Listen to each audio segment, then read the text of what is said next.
కుర్చీకి కూర్చోబెట్టింది ఎందుకు? విధానపరమైన నిర్ణయాలు తీసుకోవడానికి కూర్చోబెట్టింది. మీరు చేయాల్సింది ఏంది? 50,000 కోట్లు ఏదైతే అప్పు ఉన్నారో మీరు సింగరేణి కాయిలా పడుతున్నదో ఆ 50,000 కోట్ల అప్పు కట్టండి. ముందు ట్రాన్స్కో నుంచి జెన్కో నుంచి అప్పు ఉంది.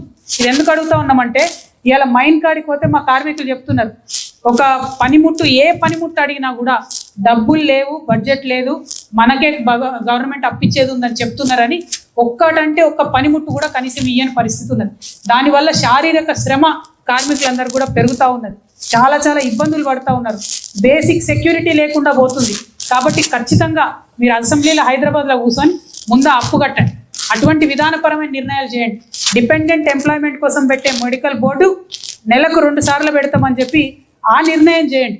అది చేయకుండా మీరు బాయిబాట పట్టి ప్రతిపక్షాలాగా మీరు తిరుక్కుంటా ప్రజల్ని మభ్యపెట్టి కార్మికులు మభ్యపెడతామంటే కుదరదు. కార్మికులు మిమ్మల్ని నమ్మేటటువంటి పరిస్థితులలో కూడా